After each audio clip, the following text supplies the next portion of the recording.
मैं जितेंद्र गहलोत आदर्श विद्या मंदिर विद्यालय उच्च माध्यमिक बालोतरा कक्षा 9वीं अध्याय 4 भाग 5 परमाणु संरचना संयोजकता। किसी परमाणु की सबसे बाहरी कक्षा में उपस्थित इलेक्ट्रॉनों को संयोजकता इलेक्ट्रॉन कहा जाता है। अतः किसी भी परमाणु के अंतिम कोश में कितने इलेक्ट्रॉन उपस्थित होते हैं उन्हें उनकी संयोजकता कहा जाता है। जैसे कि हाइड्रोजन के अंतिम कोश में 1 इलेक्ट्रॉन, हीलियम के अंतिम कोश में 2 इलेक्ट्रॉन, लिथियम के अंतिम कोश में तो के कोश में 2 इलेक्ट्रॉन भरने के कारण एल कोश में 1 इलेक्ट्रॉन उपस्थित होता है। इस प्रकार लिथियम की संयोजकता 1 हो सकती है।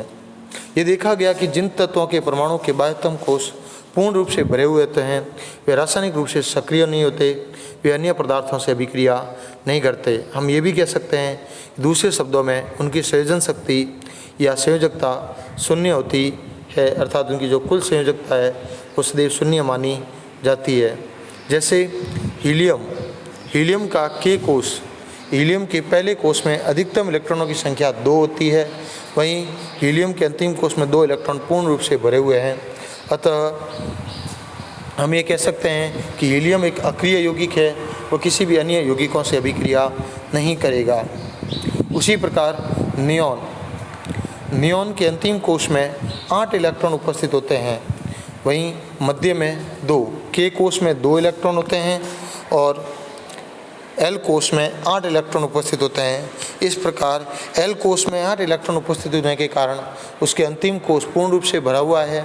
अतः यह भी एक अक्रिय यौगिक है, ये किसी अन्य यौगिकों से अभिक्रिया नहीं करेगा। इसलिए हम अपने आसपास कई प्रकार के पदार्थ देखते हैं, लेकिन उनमें किसी भी पदार्थ में हीलियम या नियॉन से अभिक्रिया नहीं करते हुए देखा है। कोई भी उनके यौगिकों को हमने नहीं देखा है। इन अक्रिय तत्वों में से हीलियम परमाणु के बाह्यतम कोश में 2 इलेक्ट्रॉन होते हैं और अन्य में 8 होते हैं। जैसे कि हमने देखा कि नियॉन के अंतर्गत 8 इलेक्ट्रॉन उपस्थित थे। इन सक्रिय तत्वों के परमाणु की संयोजन शक्ति अर्थात अपने समान यानी किसी तत्व के परमाणु से मिलकर अणु बनाने की प्रवृत्ति, इस प्रकार इनके अंतिम कोश पूर्ण रूप से भरे हुए हैं, अतः इन्हें किसी भी प्रकार से किसी दूसरे यौगिक से अभिक्रिया करने की आवश्यकता नहीं होती।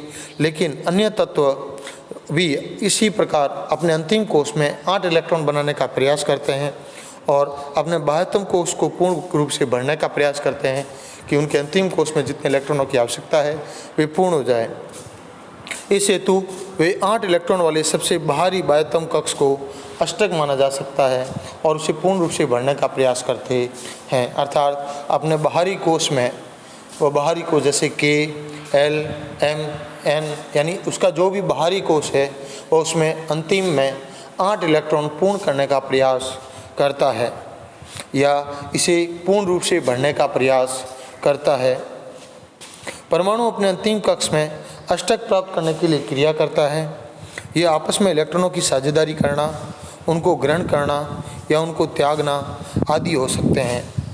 परमाणु के बाह्यतम कक्ष में इलेक्ट्रॉनों के अष्टक बनाने के लिए अर्थात उसके बाह्यतम कोश में 8 इलेक्ट्रॉन पूरे करने के लिए वे जितनी संख्या में इलेक्ट्रॉनों की साझेदारी या स्थानांतरण करते हैं, अर्थात जितने इलेक्ट्रॉन वे तो या तो ग्रहण करते हैं या इलेक्ट्रॉन किसी दूसरे यौगिक को देते हैं या जितने इलेक्ट्रॉनों का साझा करते हैं, वे सभी उस तत्व की संयोजकता शक्ति अर्थात उसकी संयोजकता कहलाती है।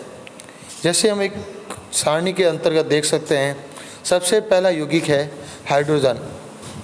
हाइड्रोजन का परमाणु संख्या 1 होती है, वहीं उसके अंदर पाए जाने वाले प्रोटॉनों व इलेक्ट्रॉनों की संख्या सदैव समान होती है। तो दोनों में ही 1-1 इलेक्ट्रॉन है और न्यूट्रॉन इसमें उपस्थित नहीं होता। और नियमों के अनुसार के कोश में 1 इलेक्ट्रॉन अधिकतम हो सकता है, तो यहाँ के कोश में 1 इलेक्ट्रॉन पाया गया और अंतिम कोश में के कोश में अधिकतम 2 इलेक्ट्रॉन हो सकते हैं। अतः उसके अंतिम कोश में 1 संयोजकता उसकी मानी गई, उसकी संयोजकता 1 हुई। वहीं हीलियम के परमाणु संख्या 2 है, प्रोटॉनों की संख्या भी 2 है, क्योंकि सदैव परमाणु संख्या प्रोटॉनों की संख्या पर भी ही निर्भर करती है। तो आप इस चीज़ का विशेष ध्यान देंगे तो परमाणु संख्या, प्रोटॉन संख्या व इलेक्ट्रॉन संख्या ये तीनों मान सदैव समान होते हैं। न्यूट्रॉनों की संख्या भिन्न भिन्न तत्वों के लिए भिन्न भिन्न हो सकती है, उनसे समानता प्रदर्शित करे ये अनिवार्य नहीं है। जैसे कि हम देखते हैं यहाँ पर, तो वहीं हीलियम के दो परमाणुओं की संख्या के अनुसार उसमें 2 इलेक्ट्रॉन उपस्थित भी होते हैं और ये दोनों इलेक्ट्रॉन के कोष में पूर्ण रूप से भरे जाते हैं। और के कोष पूर्ण रूप से भरे होने के कारण अब इसे संयोजकता शून्य कहा जा सकता है, क्योंकि अन्य किसी परमाणु से अभिक्रिया नहीं करेगा। लिथियम में 3 परमाणु संख्या उसकी, अर्थात उसके अंदर 3 प्रोटॉन पाए जाएंगे, वह 3 प्रोटॉन के साथ 3 इलेक्ट्रॉन पाए जाएंगे, लेकिन उसमें एक अधिकतम 4 न्यूट्रॉन पाए जाते हैं। पहला कोष पूर्ण होने के कारण अंतिम कोष में 1 इलेक्ट्रॉन L में चला गया और उसका संयोजकता भाग 1 हो गया। इसी प्रकार बेरिलियम परमाणु संख्या 4, प्रोटॉन संख्या 4, उससे 1 अधिक न्यूट्रॉन यानी 5, वहीं प्रोटॉन व इलेक्ट्रॉनों की संख्या समान है अर्थात 4। तो अंतिम कोष में इलेक्ट्रॉन K में 2 भरने के बाद 2 शेष L में भरे गए, अर्थात उसके अंतिम कोष में 2 इलेक्ट्रॉन की कमी है, 2 इलेक्ट्रॉन भरे गए, उसकी संयोजकता 2 हुई। इसी प्रकार कार्बन तक इनकी संख्या में क्रमोन्नत वृद्धि हुई, अर्थात अब हम कह सकते हैं कि बोरॉन की 3 व कार्बन की संयोजकता 4 होती है। लेकिन कार्बन के पश्चात नाइट्रोजन में अंतिम कोष में 4 इलेक्ट्रॉन देने के तुलना में 3 इलेक्ट्रॉन ग्रहण करना, अंतिम कोष में 5 इलेक्ट्रॉन उपस्थित होते हैं और 5 इलेक्ट्रॉनों को देने के से ज़्यादा सरल है कि वह 3 इलेक्ट्रॉन ग्रहण करे। अतः 3 इलेक्ट्रॉन को ग्रहण करना ज़्यादा आसान है, इसलिए 8 में से 5 घटाने पर 3 प्राप्त हुए, अर्थात वह 3 इलेक्ट्रॉन ग्रहण करने का कार्य करेगा।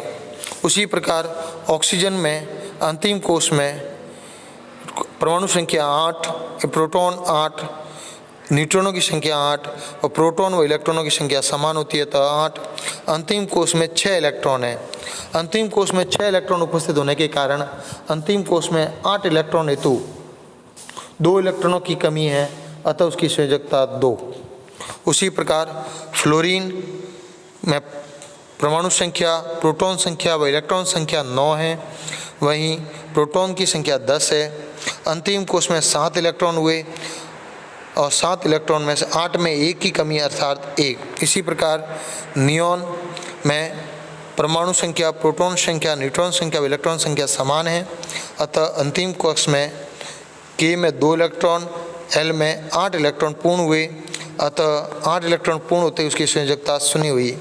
इसी प्रकार आगे क्रमोन्नत वापस देखेंगे तो सोडियम में अधिकतम अंतिम कोष में 1 इलेक्ट्रॉन बढ़ने के कारण उसकी संयोजकता 1, 2 इलेक्ट्रॉन के कारण उसकी संयोजकता 2, मैग्नीशियम की संयोजकता 2, एल्यूमिनियम के अंतिम कोष में 3 होने के कारण संयोजकता 3, सिलिकॉन की संयोजकता 4, वहीं फास्फोरस की संयोजकता हम देखेंगे तो 5 और 5 के उपरांत अर्थात 3.5 लिखा गया है, क्योंकि फास्फोरस के समस्थानिक उपस्थित होने के कारण उसकी समस्त संयोजकता का औसत 3.5 उपस्थित होता है, अर्थात वह 3 से 5 के मध्य कुछ स्थितियों में वह 3 संयोजकता प्रदर्शित करता है, तो कुछ स्थितियों में वो 5 की संयोजकता भी प्रदर्शित करता है।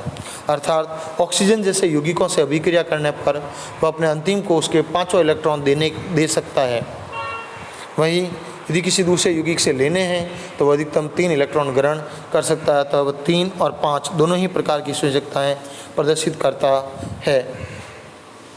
ऐसे ही हम एक चित्र के अनुसार इनको देखने का प्रयास करें तो हाइड्रोजन के अंतिम कोष में 1 इलेक्ट्रॉन उपस्थित होता है। हीलियम के अंतिम कोष में 2 इलेक्ट्रॉन उपस्थित हैं।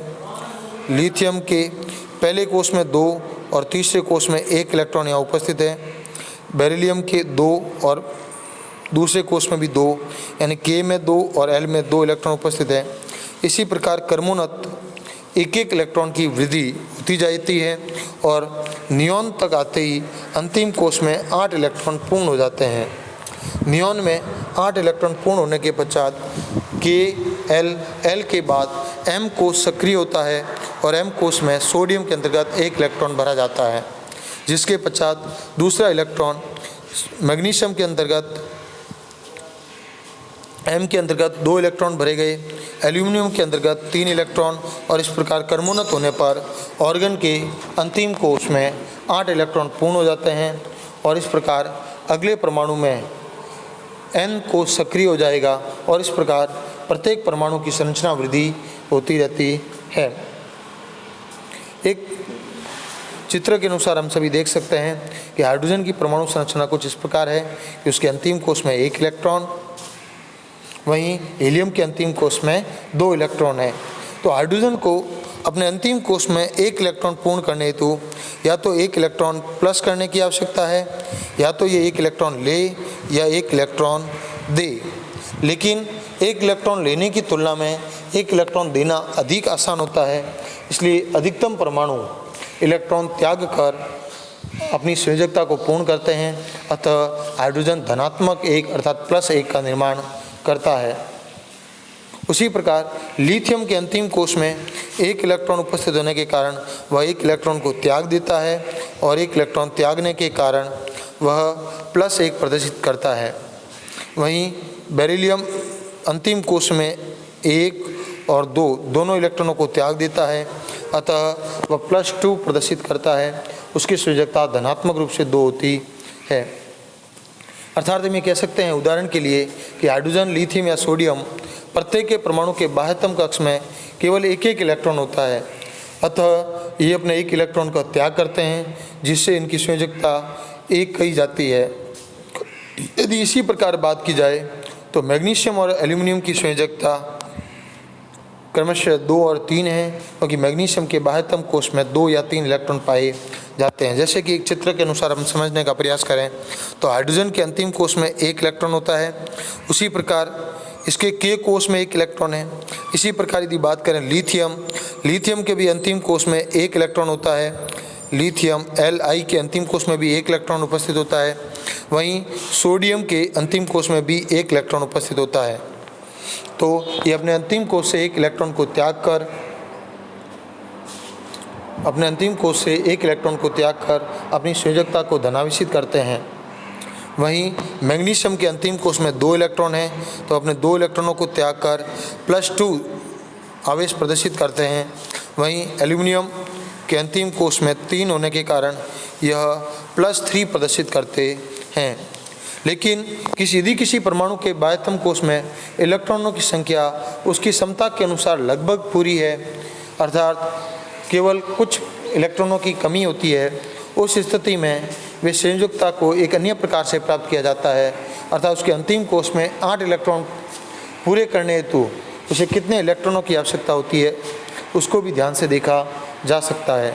जैसे फ्लोरीन के परमाणु के बाह्यतम कोष में 7 इलेक्ट्रॉन होते हैं, अतः उसकी संयोजकता 7 होती है, लेकिन वो 7 इलेक्ट्रॉन देने से ज़्यादा 1 इलेक्ट्रॉन ग्रहण करना आसान होता है, अतः उसकी संयोजकता -1 होती है, ऋणात्मक 1 होती है।